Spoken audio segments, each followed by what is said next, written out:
नमस्कार मित्रांनो, मी राकेश चन्ने तुमचं सर्वांचं स्वागत करतोय मराठी टेकमध्ये। तर मित्रांनो, आज आपण बघणार आहे लाडकी बहीण योजनेची ई-केवायसी ही सक्सेस पद्धतीने झाली की नाही ते कसं चेक करायचं ते संपूर्ण प्रोसेस समजून घेण्यासाठी व्हिडिओला शेवटपर्यंत पहा व चॅनलवर पहिल्यांदा आला असाल तर चॅनलला सबस्क्राइब करून घ्या। तर चला आपण वेळ न घालवता व्हिडिओला सुरुवात करूया। क्रोम ब्राउझरवर येऊन जायचं। इथे आल्यानंतर तुम्हाला आधार सीडिंग असं टाकून घ्यायचंय।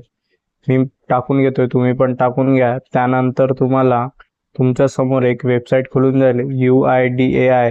या वेबसाईटवर क्लिक केल्यानंतर खाली तुम्हाला ऑथेंटिकेशन हिस्ट्री म्हणून दिसून जाईल। थोडं खाली स्क्रॉल करा, त्यानंतर त्यावर क्लिक करा।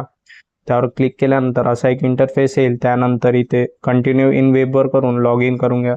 लॉग इन करण्यासाठी तुम्ही इथे अर्जदाराचा आधार कार्ड व कॅप्चर टाकून लॉग इन विथ OTP करा। तुमच्या आधार कार्डला जो नंबर लिंक असेल त्यावर OTP जाईल। त्यानंतर तुम्ही लॉग इन करून घ्या। लॉग इन केल्यानंतर तुमच्या समोर असा एक इंटरफेस येईल। पुन्हा थोडं खाली स्क्रॉल करा, त्यानंतर ऑथेंटिकेशन हिस्ट्री दिसेल, त्यावर क्लिक करा। इथे तुम्ही कशा प्रकारे KYC केली ते सिलेक्ट करून घ्या। आपण OTP प्रमाणे केली ते सिलेक्ट करून घेतो। त्यानंतर ज्या तारखेला तुम्ही KYC केली ते तारीख सिलेक्ट करून घ्या। त्यानंतरची 1-2 दिवसाची पुन्हा एक तारीख निवडून घ्या।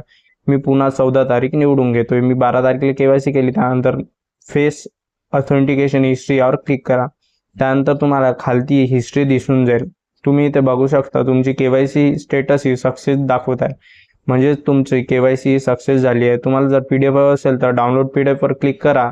त्याचं पासवर्ड हे अर्जदाराचे समोरचे 4 अक्षर कॅपिटलमध्ये आणि जो इयर असेल अर्जदाराचा जन्मचा तो इयर टाकून घ्या व तुमच्या समोर रिपोर्ट दिसून जाईल। रिपोर्टमध्ये तुम्हाला सक्सेस दिसतंय, तुम्ही बघू शकता आणि ते कोणती KYC आहे ते पण तुम्ही बघू शकता। याप्रमाणे तुमचं लाडकी बहिणीची KYC सक्सेस झाली आहे, तुम्ही बघू शकता। व्हिडिओ आवडला असेल तर चॅनलला सबस्क्राइब करा। जय हिंद, जय महाराष्ट्र।